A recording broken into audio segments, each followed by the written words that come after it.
Welcome back. On this channel, we talk about the unexciting parts of life that end up mattering more than you'd expect, especially when it comes to money. Today, we're diving into a book called the Kybalion. We're going to explore what it actually teaches about money, not in the way it's usually talked about online, but in a way that aligns with how people really earn, think, and behave over time. The Kybalion is a short book published back in 1908 by a group of anonymous writers who called themselves the Three Initiates. The book lays out ideas from what's known as Hermetic philosophy, a school of thought with roots in ancient Greece and Egypt. The figurehead is Hermes Trismegistus, though historians still debate how literal that connection is. Now, this debate is important. People tend to fall into two camps with this book. Some treat it as ancient, hidden wisdom. Others dismiss it as a modern reinterpretation dressed up in old language. The truth, as it usually is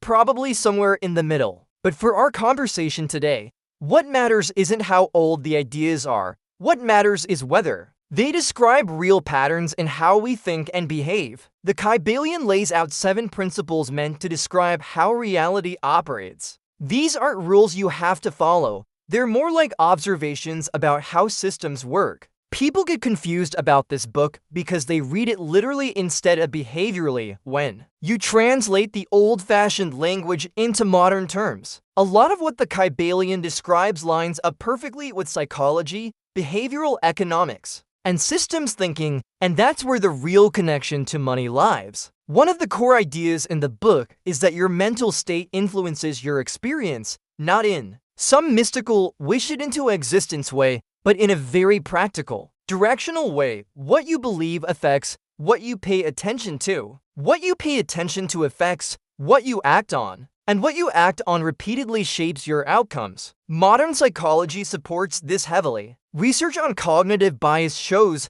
that we all filter reality based on our expectations. Two people can be in the exact same environment and see completely different opportunities, all depending on what they believe is possible or likely. This affects your money constantly. The jobs you even notice, the risks you consider reasonable, the conversations you're willing to have, none of that is random. It's all guided by your underlying beliefs about yourself and the world. Another key principle in the Kybalion is rhythm. This is the idea that everything moves in cycles, not in straight lines. You have growth periods, then plateaus, then pullbacks, then recovery. People who don't understand these cycles tend to make very emotional money decisions. They panic when their income slows down for a month. They overextend themselves when things are going great. They assume a short-term movement is a permanent change. But people who understand cycles stay much calmer. They don't treat a slow period as a personal failure or a fast period as proof they've finally figured everything out.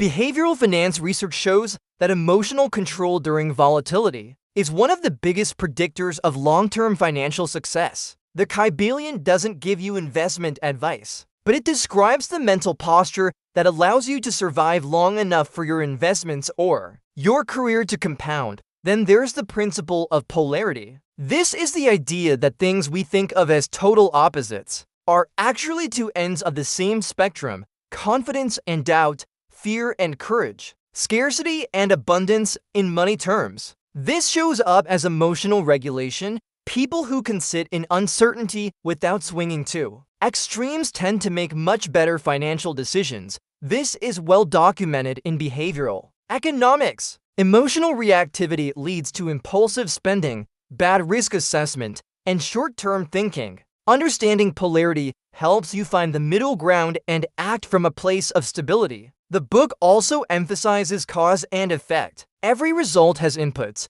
whether you can see those inputs or not. This idea alone can completely change how you relate to money. When someone stops asking, "Why do bad things keep happening to me?" and starts asking, "What patterns am I repeating that lead to this result?" their behavior changes. They start taking responsibility earlier. They adjust their actions sooner. They stop waiting for conditions to change before changing themselves. That shift in mindset alone often improves earning over time, because money responds to your behavior long before it responds to your intentions. Now, here's what the Kybalion doesn't do. It doesn't give you tactics. It won't tell you how to sell a product, where to invest your money, or how to build a business. That's why some people read it and completely miss its value. The book operates at a level below tactics. It shapes how you interpret effort, time, and responsibility. People who internalize these ideas tend to take longer views. They stick with processes for longer. They recover much faster from setbacks. They adjust their own behavior instead of just blaming their circumstances. All of those traits are directly linked to higher lifetime earnings. So when someone says the Kybalion helped them make more money, this is usually what they're pointing to. The book didn't magically produce money for them. It changed how they interacted with cause and effect, how they handled emotional swings, and how they approached long-term effort. In modern terms, it trained them in systems thinking. And that's the key. Your money is a system. Your income is a system. Your habits, your decisions, and your emotional responses feed into that system every single day. The Kybalion encourages you to observe those inputs instead of just treating the results as random luck. That mindset won't make you rich overnight. But what it does is reduce self-sabotage, shorten your recovery time after a setback, and improve your consistency. Over years, that difference compounds into something massive. That's the real money lesson in the Kybalion. It's not a mystery. It's not magic. It's just pattern recognition applied to human behavior. In the next part, we'll break down a few of the principles one by one and show you exactly how they show up in your work, your money decisions, and your long-term earning potential. That's where this starts getting really practical. Thanks for watching, and I'll see you in the next one.